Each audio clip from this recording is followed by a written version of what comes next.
at the NOAH conference this year. Oh, I have to talk to the camera. I'm shy. You want to come up here, you can. No! So I would like to introduce Israel Rodriguez, I think, and you're co-facilitating it? Yes. Did I said that right? With Yeah. Adrian O'Connor. Adrian O'Connor. So I received a little write-up. So Izzy is a certified life and executive coach and accomplished nonprofit professional with over 18 plus years of professional experience. He designs and facilitates personalized strength-focused coaching experiences to stimulate awareness by identifying long-held beliefs and behaviors to build new capabilities for sustainable change. His expertise in developing leaders, stewardship of academic and career development programs, and passion for organizational change have led to life-changing outcomes for legal and financial service coaching clients and law and graduate adult learners. So welcome. This sounds like a really Thank you, everyone. Okay, so just some housekeeping things before we start. So I wanted to make sure, check in with everyone. The session is obviously being recorded. Is everyone okay with that? If you're not, that's okay. I can talk to you afterward. I don't want it not to be an agreement amongst us that this is okay. Okay, we're good? Perfect. Okay, so that bio was really long, and I'm just going to give you the simplified version of it, okay? My name is Izzy Rodriguez. Israel is my grown-up name. I'm from New Jersey, but I'm Canadian now, so there's a trajectory there. All right. My parents are from Puerto Rico, so bienvenidos a todos. I'm happy to be with you today. This is my first NOAH conference, so I'm practicing being in person with people, which is really weird. So I want to acknowledge that you may have felt that yourself. But I'm glad you're here, and I rearranged the room so that we could have a more intimate conversation. I find that I'm much more comfortable, and I welcome comfort if we're closer together in real time. We can see one another or just be in each other's presence versus being separated by a podium. So thank you for your indulgence. Okay, so I'm joined by Aidan O'Connor. Do you want to say who you are? Sure, yeah. My name is Aidan O'Connor. I've been involved with NOAH for a very long time. Some of you might know I got the necklace on as well, I guess. I am 25 years old now, just graduated college, live in downtown Chicago. Used to work in consulting, now work at a startup company, tech startup now. So yeah, it's a little bit about me as I've been in touch over the past few months. Yeah. So thank you, Aidan. So we're excited about this. As Aidan said, he and I have been working together for a little bit, and I'll tell you more about that later. I want to invite the newcomers to come into the circle. Come into the circle. We'll make room for you. We welcome everyone. Great. I want to welcome newcomers to come into the circle. Great. Perfect. Just come on in. We won't bite. We have a chair up there. We have chairs. There's 2 chairs here. We can always make space. Okay. So I assume, and tell me if this is a faulty assumption, that you're here because you're interested in some way or shape about coaching. Is that accurate? Okay. Show of hands. Yep, everyone interested in coaching. Okay.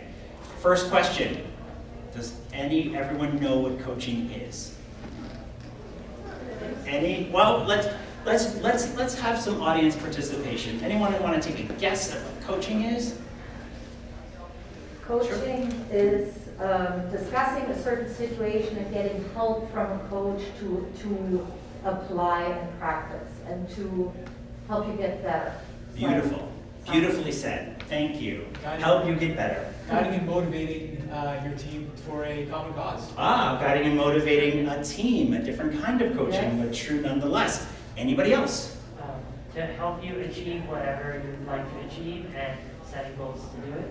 Absolutely. Helping you achieve the goals that you'd like to achieve. Beautiful. Anything else? Anything that hasn't been said? Being an open listener and speaker to not only visual cues and audio cues, but feeling cues and so there's this active listening second component that I'm hearing, correct? Yeah, thank you for sharing. Anybody else want to make a contribution? Some form of support from somebody with prior experience. Support with someone from prior experience. I love it. I love it. I love it. For you newcomers, if you want to come down, we can always expand the circle. All are welcome here in the circle. You're going to hear me say that a couple times. But support of newcomers, also an important element. I mean, support overall is another element of coaching. Yes. Anything else? Anything that hasn't been said? Yeah? Okay. Well, so we have a few lines of definition. I want to give you and share with you what the International Coaching Federation says about coaching.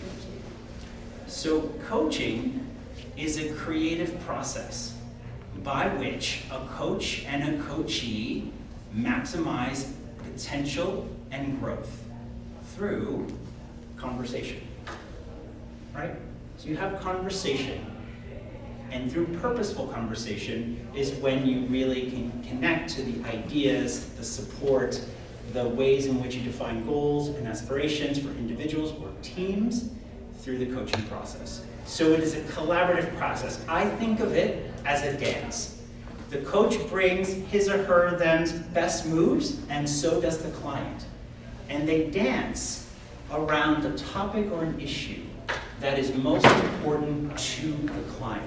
So it's client-centric. So the person who comes in as the client is the person who drives the bus, the person who has the ability to say, this is what's most important to me. I'd like some clarity. Can you support me in that endeavor? And the coach says, rolls up his or her them sleeves and say, let's do this. Secondly, it is an open-hearted process, meaning that it's not attached to a particular outcome or, that it's, specific to a particular result.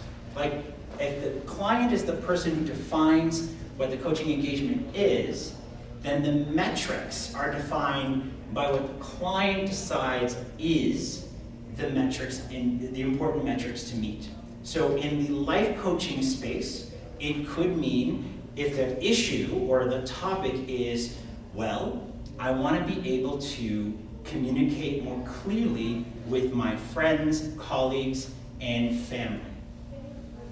Then if that's the issue that's presented in that way, then the client would define what success looks like. In a team's coaching situation, it would be really particularized to the needs of the team.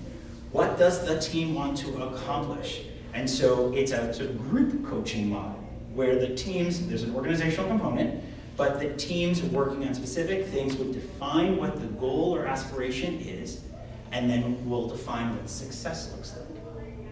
Clear? Makes sense?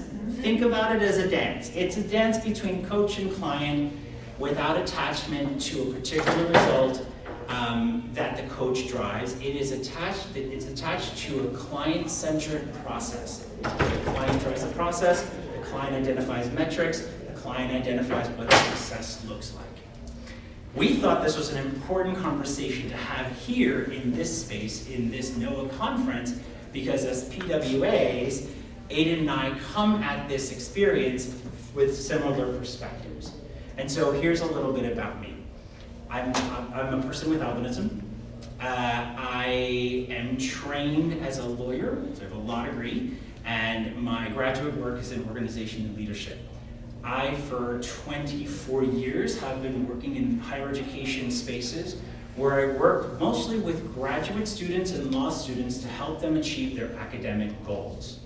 So in my role as Director of Student Affairs, I help students think through and plot out their academic goals so that they can maximize their potential in both the academic space and then in the career development space.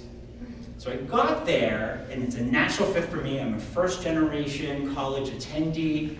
My parents had no clue as to what I would do at college. They just said go, and I believed them. You go do, and that's just how it went. But I've come to realize that my experience as a person with albinism really has predisposed me to do and go, because I've lived all my life in a world that wasn't designed for me. So I've become, I said in the session description, a natural born problem solver, because I feel that way now, although I think it was learned, right? My circumstances drove me to learn how to figure things out, how to identify what I needed, what I wasn't getting, and how to get there. So it came naturally to me that I was able to do that with students for 20 plus years because I've been practicing it all my life. So I always tell the story about how my parents are very good about saying, go do, figure it out. And so I remember distinctly wanting to go to the mall as a teenager, as teenagers do, and my father saying, figure it out. So I would have to take the bus, obviously in northern New Jersey, and he deliberately didn't drive me because he wanted me to figure it out. So of course I couldn't see the numbers on the bus, and back in those days they didn't have recordings or the large numbers, they were just old school buses. And so I couldn't see the numbers, I was too proud to use a monocular. Familiar story? Yeah. So what did I do? I became great at chatting people up at the bus stop. Because if I was standing next to you and you were taking the number 11 bus, and I knew I needed to take the number 11 bus, all I had to do was like, oh man, can't believe it, the bus is late. What bus are you looking for? Oh, the 11. And I would just watch you get on the 11 bus, and I would take the bus that way. Coping strategy, right? Problem-solving ability. Predicated on being in a world that wasn't designed for me. All that set me up, and that problem-solving acumen set me up for success, because I was able to figure out, again, what I wanted, what I needed, and what I needed to do to get there. As an executive coach, and now we've heard this expanded definition of coaching, I find myself in the same position, leveraging the problem-solving acumen that I've gained, and also really leaning in. And a big thing in coaching is leaning in to your strengths. It means being open. It means really connecting to your strengths. So here goes Aiden. So Aiden and I came together because I proposed this session for NOAH. I said, I think my experience with albinism really makes it important to have this constructive conversation about coaching and how we as a community have had to learn to do things that will make us, that we can leverage, that will make us successful in other areas of our lives.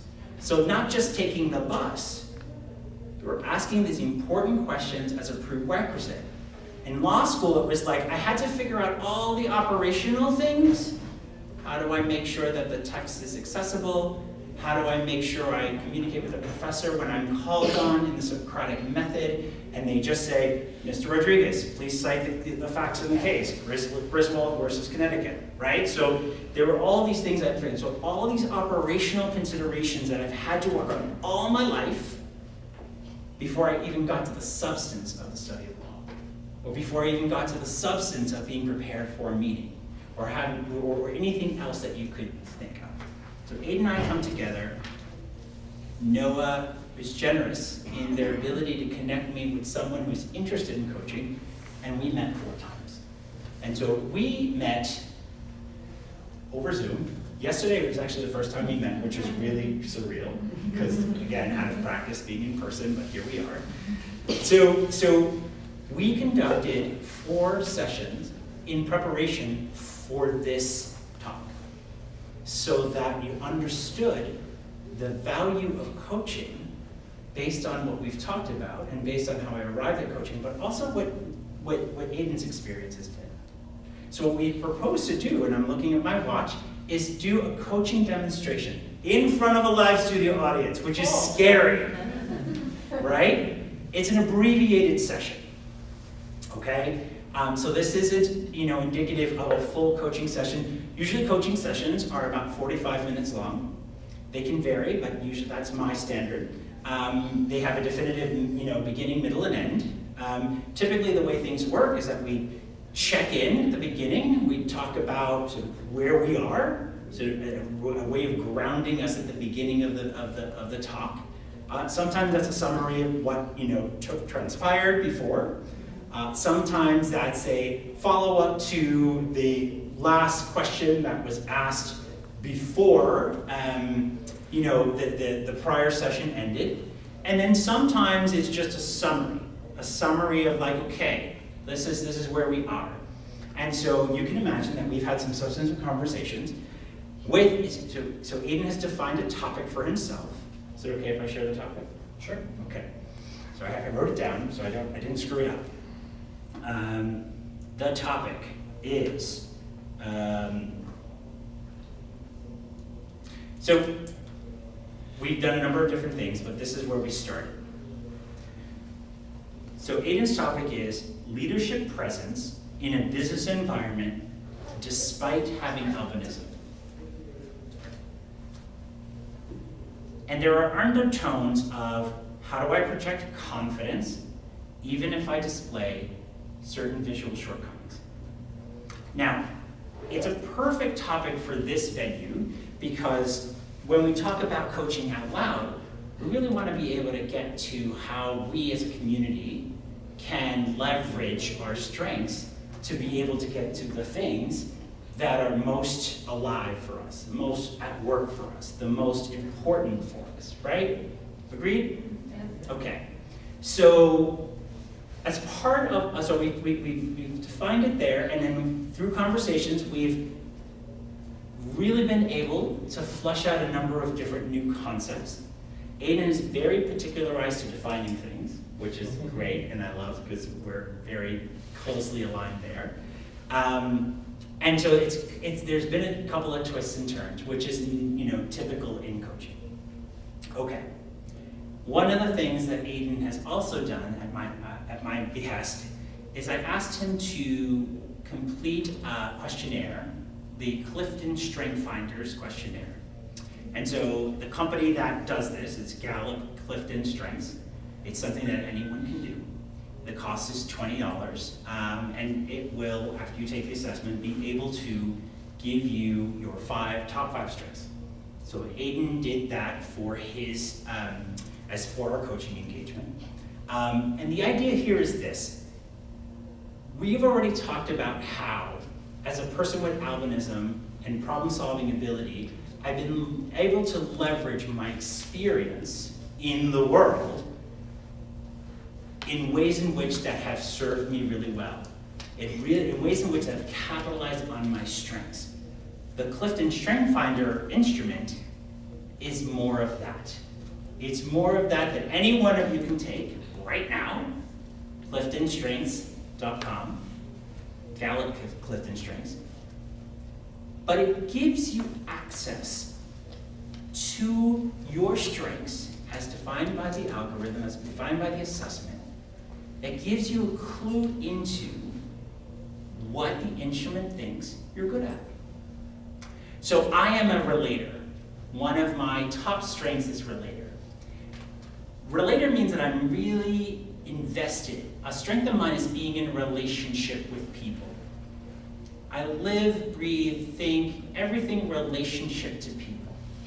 So the idea here is to be able to leverage my relator strength in careers that put me in relationship with people. So I probably wouldn't do well as an accountant, right? Or just a sort of transactional person who doesn't get to see people. I need to be in touch with people. And so leveraging my relator strength is a way in which I can use it to grow in my career and in life, right? So there you have it. So we wanted to do a coaching demonstration for you, and Aiden has talked about one of his strengths, or he's chosen to talk about his competition strength as a way in which to tease some new awareness out of what the instrumentist said about it. Make sense? Any questions? No? Yeah, so what is the target audience? Is it youth, younger kids, or older people with albinism? So- I have a 10-year-old, so I'm wondering if this is going to be beneficial for her. Well, I think, being able to leverage or capitalize on your strengths works for anybody. Anybody in the room, not just folks with albinism. It also can be done at any age. Earlier on, I talked about being a teenager and having to lean on my strength to be able to take a bus to the mall. Silly example, but the relator part of me likes being in relationship with people, and so, but the need was to be able to get someplace without the assistance of my parents. So it's both. It is, you can look at this, what we're doing for yourselves, people in the room who do not have albinism, but you can also look at it through the lens of folks who do have albinism. So it's both. And so 10, maybe a little young, but not necessarily so. Does that help? Okay. So, with your permission, Aiden and I are gonna talk. You can listen, okay? Again, this is an abbreviated coaching session. So our focus is gonna be on each other. And in coaching, again, without attachment to the outcome, the coach's responsibility is to ask open-ended questions to elicit responses. And the hope is, is that Aiden will come to some new awareness on his own, okay? So you don't exist. Hi Aiden, how are you? I'm doing well, how are you? Good, thanks, good to see you. So, I'm interested to know, you chose your competition theme, your strength, your top 5 strengths, as the strength you wanted to talk about today. Can you say more about that?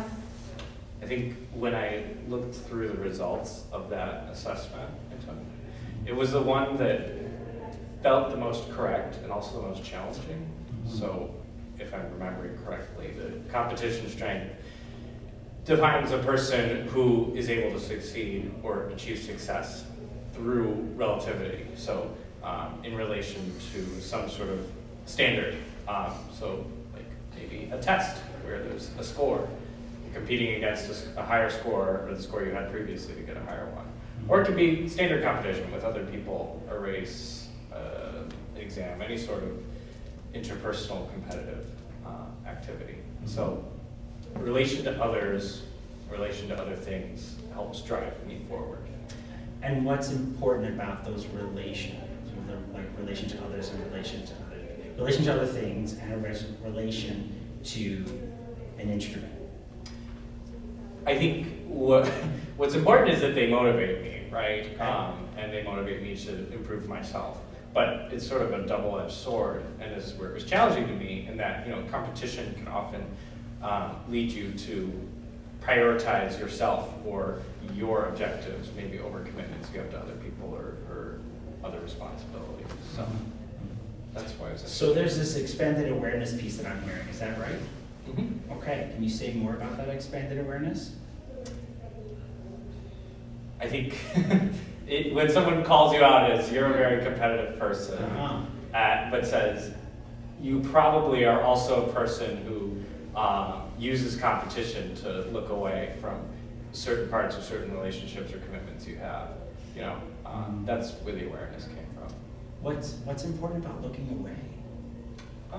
It's not necessarily looking away, I guess. It's more you put blinders on, right? People with albinism have poor peripheral vision. And I think people with the competition strength also have poor peripheral vision in a metaphoric sense. Okay. Right, okay. So putting the blinders on, as you say, just being singularly focused, right? And you mentioned that in some ways that hinders your Yeah, it's issue. It's interesting because while I'm a very competitive person, and I think the path we're on talking about competition is someone who's very like goal-oriented and looking straight ahead, I'm also very aware and painfully aware of like what other people perceive of me, or what other people are thinking of when I'm in their presence. Which it's like an interesting little irony, right? Competition, you think of it as very self-oriented, achieving, passing benchmarks, meeting goals, and at the same time, there are other people that somehow still matter very much to you when you think about competing. Mm-hmm. So are you saying that when you compete, and the notion of other people matter, are those two things in conflict? I don't think they're in conflict. No, they're not in conflict. It's just, it's funny to me that even though I'm trying to achieve my own goals, that I focus very heavily on the individuals and settings that I'm achieving it relative to. Does that make sense? Yeah, it makes sense. And also, I'm just thinking about what you've raised in your Clifton Strengths theme map, right? So there's this notion that competition in terms of being self-motivated is not sustainable. Can you say more about that when you wrote? Yeah, so I believe I wrote, this is a little while ago. Yeah, Okay. competition itself is not, a sustainable practice. There has to be other strengths, other ideas at play. You can't just think about your own objectives. You can't keep anchoring off of other benchmarks and pushing yourself forward. I think there's more to the picture, yeah. Okay. So having said that, if you were to come up with a new definition, an expanded definition of what competition meant for you, what would that look like? Right now, it means achieving your own goals and setting benchmarks for yourself to move past reasonable ones. But it also means being aware and taking into consideration the goals and needs of those around you, and maybe even those you're comparing yourself with. Okay. Being more aware and, I don't want to say respectful, because I do think I'm respectful of other individuals' preferences and goals, but definitely more aware, not cognizant of them. But that also sort of brings us into the weird territory we've talked about before regarding, albinism and the workplace and business leadership and whatnot. Say more about that. What's weird about the observation? So, right, there's a very common, or at least from what I've heard this weekend at the NOAH conference, very common feeling being a person with albinism that other people are constantly aware of sort of how you act in a certain social setting or a business setting. So, like, I wonder what so-and-so is thinking about the fact that I need to be really close to the projector to be able to read a presentation I'm giving. I wonder what so-and-so thinks about the fact that I have nystagmus that sometimes crowds my field of vision when I get nervous. And so that's sort of like a malformed awareness of other people. It's like, I don't just care what so-and-so wants to get out of this meeting or hopes to, get out of our relationship or our work together. I also care what they think of my condition or my albinism. Are you saying that you care about it more in a business setting than No. you do at the NOAH conference? Well, certainly more in settings outside of the NOAH conference. Okay. Business is just an example. I mean, it's social environments, you mentioned that earlier. Really any setting. But there's a tension there, right, between awareness and recognizing other people's feelings and preferences and how they interact and react to what you say and do. Mm-hmm. And then also being over-aware or aware in the wrong ways of how they perceive your own presentation and your own condition. But what I'm hearing though is heightened awareness outside of the NOAH safe space, right? Yes, absolutely. That there's this more of an awareness in the business setting or otherwise that there's a concern more about what other people think, what other people perceive as your limitations? Yes, but not in a good way, Not in a good way. right? Okay, tell me more. Well, we just redefined competition a little bit. for We us, did, so- didn't we? Tell me more about that. Well, we redefined it to include the perspectives and goals of other individuals Right. around you. Yes. And that feels good, right? It feels right to include those perspectives, but at the same time, what we're talking about now, like not even including perspectives, like overthinking the perspective of other people, it feels wrong. Okay. What's wrong about it? Oh, we've talked about this a little bit, and you pushed me before on like what exactly is holding you back, or what exactly feels wrong in a business environment about someone realizing that you need to get closer to the projector to read a presentation, as an example. And I think when we talked about it back then, I talked about this idea of comfort, right? I want to create a sense of comfort for people I'm in the room with. I want their last experience without a person without us in the room to be the same experience as with one, like continuity. And so it's weird because I don't know exactly where to place how I feel about other people's feelings about albinism on a spectrum, right? Because I'm telling you right now that it's odd and it's maybe not a great thing to over-index on what other people think about my albinism. But at the same time, it feels like generally like a pretty good thing to hope that people in your presence are comfortable, right? And like you have a continuous experience from moment to moment in their lives and work and whatever. Like that feels, it's hospitality, right?